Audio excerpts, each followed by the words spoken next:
fifth grade graduation here at Clay City Elementary. We are excited to welcome you to our school and celebrate these wonderful boys and girls. So let's go ahead and get started tonight. If you would just honor them by standing, if you are able at this time, as they march into the gymnasium.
would like to again welcome you to our 5th grade graduation.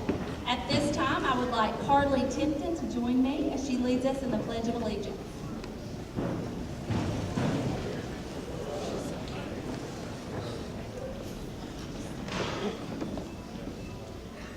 I pledge allegiance to the flag of the United States of America and to the republic for which it stands, one nation, under God, indivisible, with liberty and justice for all. Please remain standing as Clayton Hall joins me to lead us in our school pledge. Just a second, let's wait on Clayton. Wait just a second, boys and girls. Let's wait on Clayton. Pledge today. Do my best in reading, math, and all the rest. I promise to obey the rules, be responsible and safe in school. I respect myself and others too. I'll be the best in all I do. I'm here to learn all I can, to try my best and be all I am. All right. And Miss Morgan Rose as she leads us in prayer before we begin our ceremony.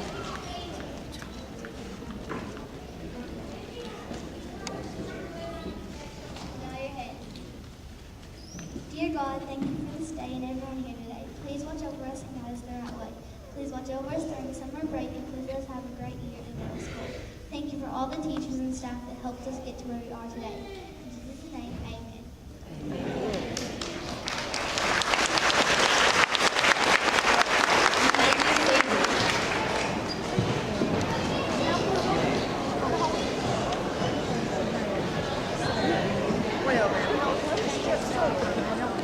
All right, again, it is my pleasure to welcome you here to Clay City Elementary.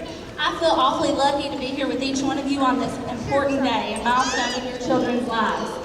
5th graders, you have finally done it. Parents, you've done it as well. Congratulations on all the achievements that have led you here to this meaningful moment in your lives. I have 7 of these meaningful minutes to talk about with you here tonight. And so I've decided to offer you 7 tips for having the very best time you can in middle school. So this is for you, boys and girls. Number 1, decide now how it's going to end. As you begin your journey toward middle school, wouldn't it be kind of helpful to have a map? Maps are useful tools, but the thing about maps is they're most helpful when you know where you want to end up. So although you sit before me as very soon-to-be 6th graders, I'll ask you to spend some time this summer thinking less about the beginning of middle school and more about the end. What kind of person do you want to be when your 3 years at PCMS are over? What kind of experiences do you want to have had?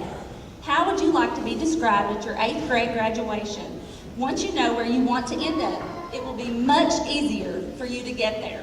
Write down your goals for middle school, and with the help of your family, friends, and teachers, you will get there, but also with your strong will and determination.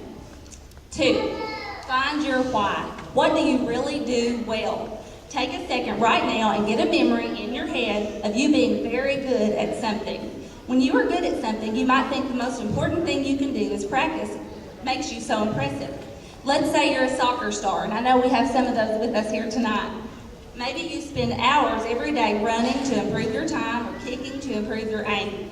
With all that training for skill, you could be easily fooled into believing that how you play soccer is the most important ingredient for your success. After all, what could guarantee success more than developing your how factor so that your skills outshine those around you? There's one thing, it's your why. More important than how you do what you do so well, whether it be soccer, math, reading, baking, singing, or dancing, more important than how you do that thing you do so well is why you do it at all. As you enter middle school, begin to think about why you do something well and less about how you do something well.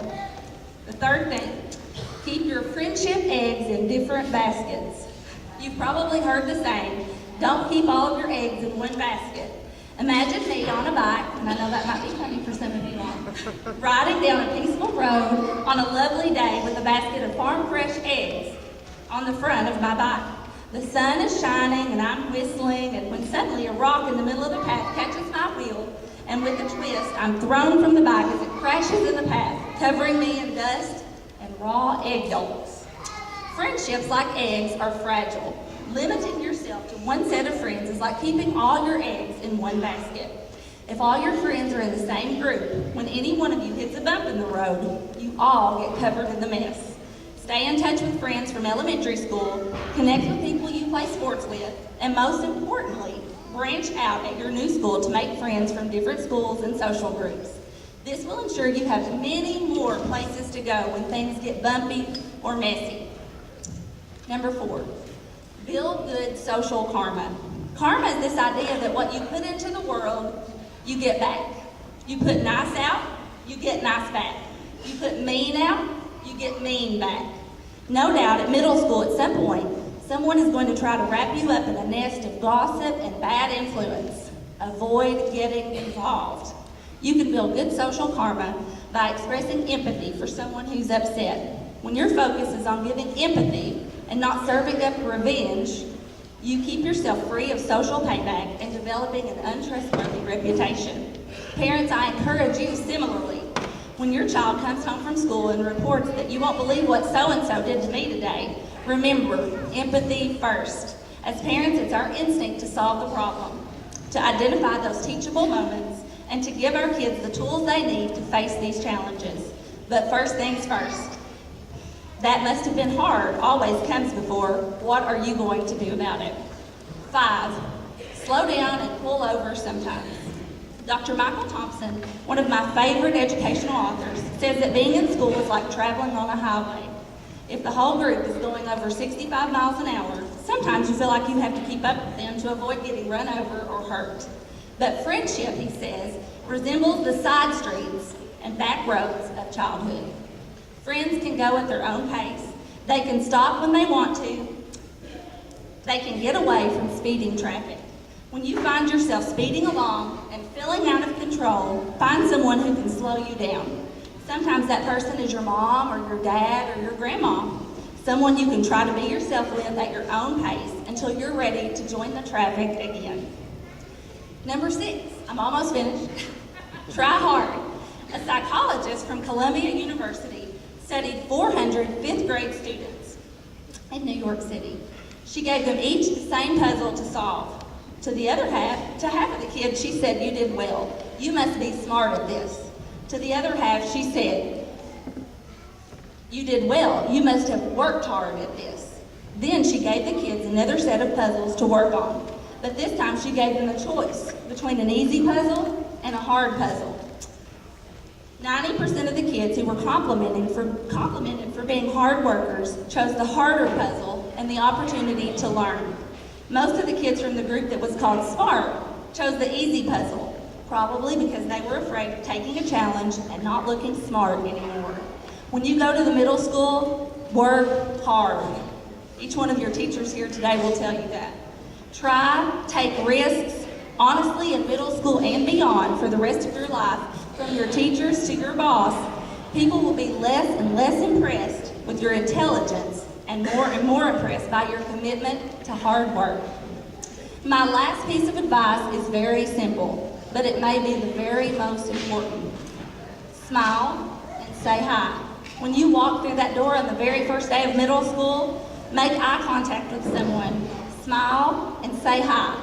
And the key is you just have to do that over and over about 100 million more times. Walt Disney said that all of our dreams can come true if we have the courage to pursue them. Decide now that you have that courage, boys and girls. You will do things that bring you joy. You will have lots of different kinds of friends. You'll offer empathy to someone who needs it. You'll slow down when you need to. You'll work hard. You'll smile and say hi. Decide these things for yourself and your dreams will come true. Thank you for a wonderful 6 years here at Clay City Elementary. I'm so proud of each one of you all and those of you that I had in first grade and some of you I had also again in third grade. I was very proud to be your principal for the past 2 years and I wish you all the very best of luck, class of 2015.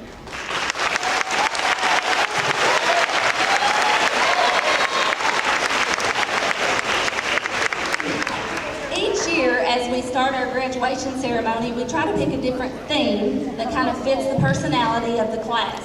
This year, our guidance counselor, Miss Mullins, chose a book, and it's called Stars. And it really fits the overall theme of the graduation this year, and then the personalities of our students. So Miss Mullins is going to share that book at this time.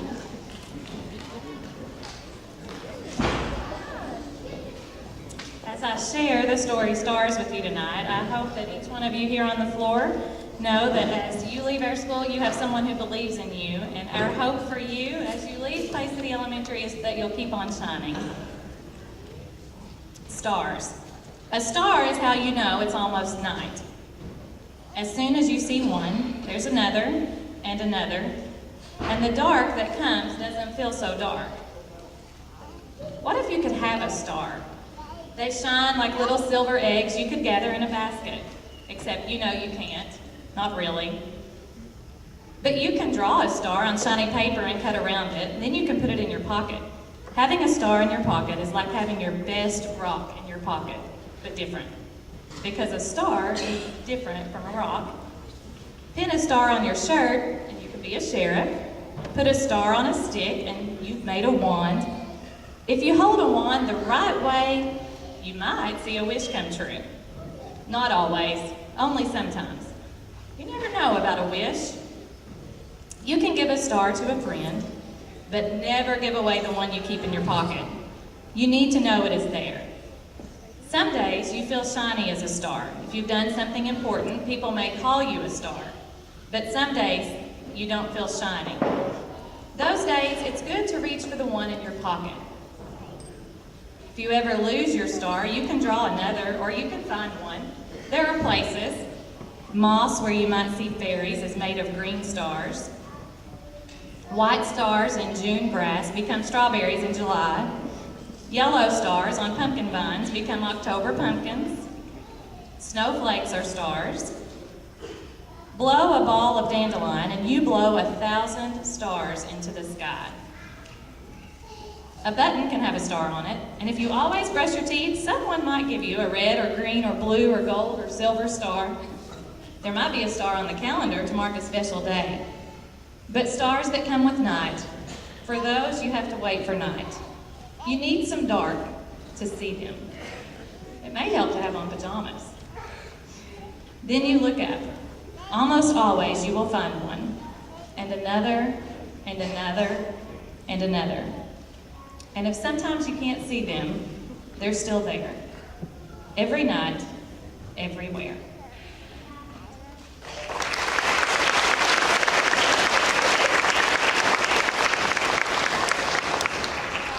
At this time, if the 5th grade class would please stand as they sing their class song. It's called Wherever I Go.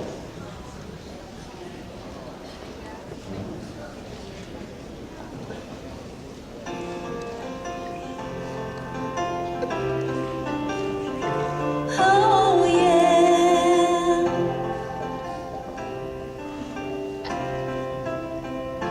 Here we are now. Everything's about to change.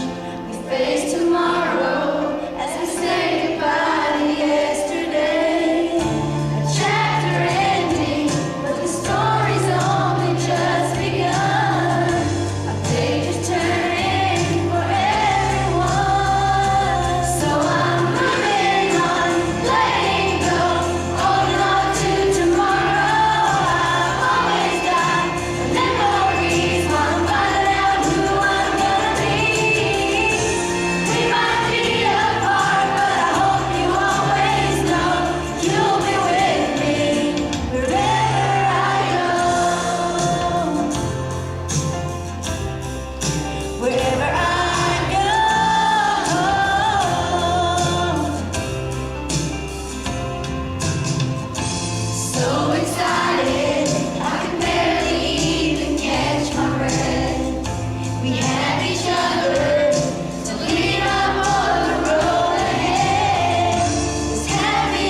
girls, you all may be seated.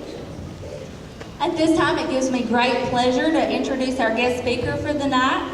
Since I became principal, I wanted it to be a new tradition each year that the guest speaker each year was an alumni of Clay City Elementary. I just thought that was very appropriate. This year, our alumna is Miss Annie Reed Kinser. She is the CCE class of 1998, and she is also the owner of Just Plain Fancy in Stanton, so we're proud to welcome Miss Annie Reed Kinser.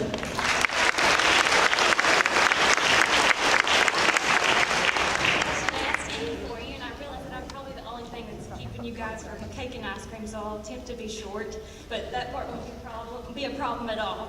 But today we're all celebrating a very special milestone in your all's life. Today you're graduating from the 5th grade, and along the way you've met new friends, you've had many great teachers, and you've been taught many wonderful lessons. But along the way I think that you've learned what it means to be responsible and respectful people, the best citizens you possibly could be, and your teachers have taught you to be the best version of yourselves. Their job here is done. They've done all that they can in the time that they have with you today. But I think that you've all learned the lessons well. You're on your way to a new school where there'll be new teachers, new classes, and new friends, and you have a lot to be proud of. Today, your friends and family have gathered to celebrate you and all of your accomplishments. We're all very excited for the new adventures on your horizon. Believe it or not, it was not too long ago that I was actually standing where you guys are today. But I don't remember a whole lot about my graduation, but I do remember it was so long ago that we sang I Believe I Can Fly. And I remember my outfit, and that's about all I remember. I had this terrible, I'm sure my mother picked it up because I would not have done so. But it was a butterfly, a skirt with a terrible top, but the most awesome part about it was my butterfly clips. And I know you guys don't know what butterfly clips are, but in 1998, they were all the rage. But hopefully I've come a long way in my fashion since that time. But I do have a lot of great memories here at Clay City Elementary. Although it's hard to beat playing Jailhouse Rock in this room and running across the parachute, that was always fun. But my favorite part and favorite place in this building was always the library. And when I was in the 1st grade, Miss Denison sat my class down, and she read us a book by Patricia Polacco called Just Plain Fancy. And Just Plain Fancy is a children's book about 2 Amish girls named Naomi and Ruth. And Naomi and Ruth's job is to collect eggs around the farm. Each and every day they go to the coop and they collect the eggs. And one day they come up on an egg that it's just not like the other ones. It's different, it's sparkly, it's shiny, it's got some weird spots that they're just not used to seeing on a regular chicken egg. So the girls in Amish culture, it's kind of looked down upon. It's